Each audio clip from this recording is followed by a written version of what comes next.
la société de voyage écologique Travaliste de Prince Harry a réalisé un bénéfice infime d'à peine 11 500 livres l'année dernière, ont révélé des comptes publiés par Company House. Et la nouvelle a divisé les utilisateurs sur les réseaux sociaux, certains défendant le duc de Sussex, et d'autres très critiques, y compris sur l'utilisateur de Twitter qui l'a exhorté à arrêter de se leurrer. Travaliste, qui a été lancé en 2019, est une organisation à but non lucratif qui travaille à identifier, et à aider à apporter, les changements systémiques nécessaires pour que les voyages durables sortent de la niche et soient intégrés au grand public, selon son site internet.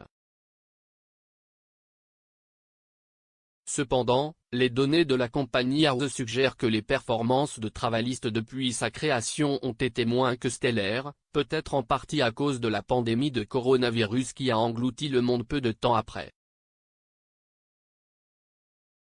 Les comptes de Travaliste Limited, définis comme une société à responsabilité limitée par garantie, pour la période se terminant le 30 juin 2021, présentent un compte de profit et perte de 11 538 livres.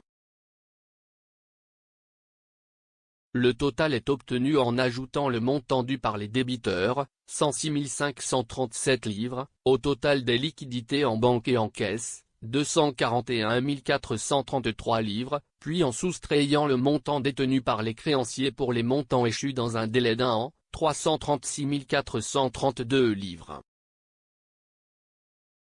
Commentant sur Twitter, un utilisateur de Twitter @royaliblin a déclaré « Oh mais bien sûr. Nous n'attendions rien de plus de Travaliste. Il dit que CIST voyage plus catalyseur, je dis que CIST voyage plus une liste. » Se référant au Royal, âgé de 37 ans, ils ont ajouté, le N-6 doit arrêter de se leurrer, laisser tomber le durable car il ne peut pas le pirater, acheter quelques jets privés et le louer à des célébrités de premier plan. Christine Froebe a déclaré, ce sont les salaires et les dépenses qui racontent l'histoire. Combien d'argent a été acheminé vers Travaliste, puis hors de celui-ci? Plus de 300 000 dettes ont été payées à qui?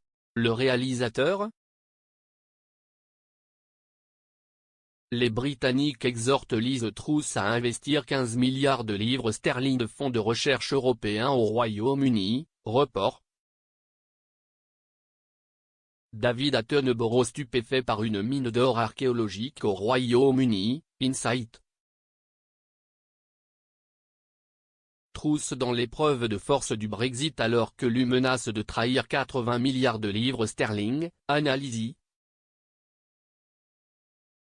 Cependant, un autre utilisateur de Twitter se référant à Diakarta 2008877 s'est montré plus sympathique, publiant, pour sa défense, ce n'est pas exactement le bon moment pour lancer quoi que ce soit dans le secteur du voyage, il y a une pandémie mondiale en cours et presque toutes les entreprises de voyage sont en difficulté.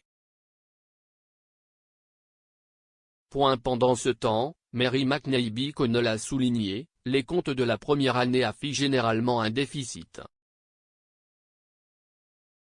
Cependant, un chiffre positif dans une pandémie mondiale ne peut pas vraiment être classé comme un échec. En janvier, Travaliste a publié un rapport intitulé The Emergence of Travel plus tôt cette année, qui présentait une préface du prince Harry lui-même. Il y déclare: Nous avons lancé Travaliste en septembre 2019 pour sortir le tourisme durable de sa niche et l'intégrer au grand public, pour protéger les destinations, soutenir et autonomiser les communautés et protéger les écosystèmes et la faune critique, et les personnes qui en dépendent. Ce qui, comme nous l'apprenons maintenant, compte pour chacun d'entre nous. Notre mission continue, et nous pensons qu'elle est plus importante que jamais alors que nous traversons tous une reprise extraordinairement difficile après la pandémie de Covid-19. En mai, un rapport publié par la Charity Commission a conclu que la fondation caritative MWX, anciennement connue sous le nom de Sussex Royal, The Foundation, n'avait pas agi en dehors de la loi sur les œuvres caritatives en transférant des fonds à Travalist. Une recherche effectuée jeudi a révélé que Travalist n'est pas encore un organisme de bienfaisance enregistré.